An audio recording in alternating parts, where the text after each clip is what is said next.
नमस्कार, आप देख रहे हैं वीके न्यूज। मैं हूं सुनील राउत। अयोध्या भारत की वो भूमि जहां भगवान श्री राम ने जन्म लिया और सदा के लिए इस भूमि को पावन कर दिया।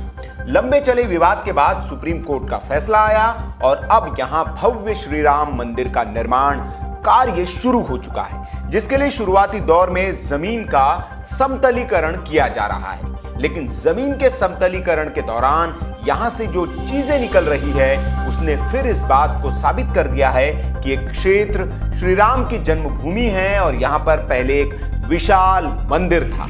जी हां, तस्वीरों में दिख रहे विशाल स्तंभ और देवी देवताओं की आकृति वाली मूर्तियां अयोध्या की उस जमीन से निकली है जहां समतलीकरण का कार्य चल रहा है।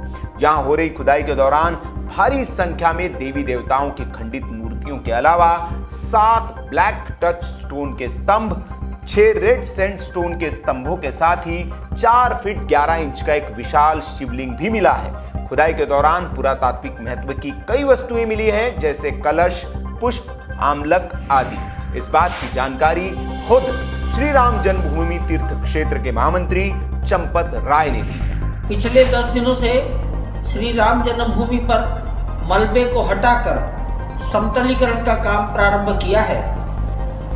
ढांचे के मलबे में दबे हुए काले कसौटी पत्थर के 7 खंभे हमको प्राप्त हुए हैं। इसके अतिरिक्त भी अनेक पत्थर के, बलुआ पत्थर के नक्काशीदार अंग हमको मिले हैं और नीचे जाने पर एक शिवलिंग प्राप्त हुआ है जो लगभग 4 फीट 11 इंच लंबा है और जिसकी परिधि 42 इंच की है।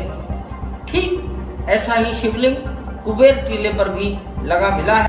अब इस मामले पर ट्विटर पर भी तमाम तरह की प्रतिक्रियाएं आनी शुरू हो गई हैं। यहाँ हैशटैग अयोध्या ट्रेंड कर रहा है और लोग तरह तरह की प्रतिक्रियाएं अपनी ओर से दे रहे हैं। बीजेपी प्रवक्ता संबित पात्रा ने भी इस पर ट्वीट करते हुए लिखा कि सच को दबा सकते हैं मगर बहुत दिनों तक छिपा नहीं सकते, एक दिन वो सामने जरूर आता है।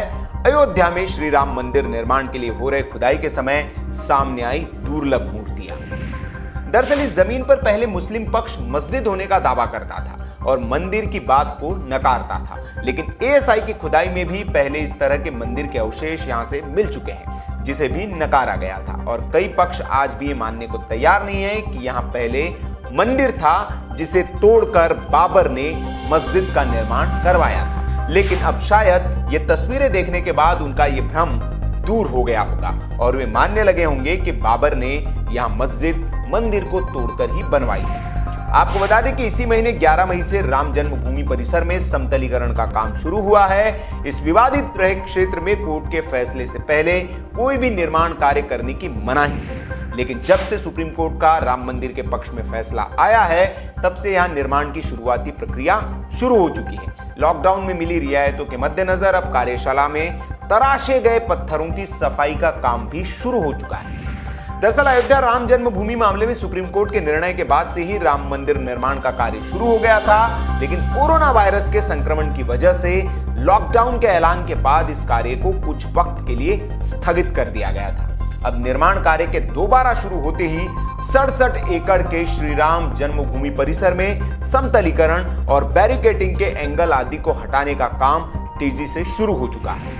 आपको यह भी बताते चलें कि 9 नवंबर को दिए ऐतिहासिक फैसले में सुप्रीम कोर्ट ने पूरी 2.77 एकड़ विवादित जमीन रामलला को सौंप दी थी। कोर्ट ने मंदिर के निर्माण और प्रबंधन के लिए केंद्र सरकार को एक ट्रस्ट बनाने के लिए कहा था। 5 जजों का ये एकमत फैसला उपलब्ध तथ्यों के हिसाब से विवादित जमीन पर मुसलमानों की तुलना में ज्यादा मजबूत और हिंदू दावे के चलते दिया गया था। तो ये रही अयोध्या से आ रही खबर के बारे में अपडेट। खबर आपको कैसी लगी कमेंट बॉक्स में आप हमें जरूर बताएं। वीडियो अच्छा लगा हो तो लाइक करें, शेयर करें और ऐसी खबरों के लिए हमारे चैनल को आप सब्सक्राइब कर लीजिए। वीडियो देखने के लिए आपका बहुत बहुत शुक्रिया।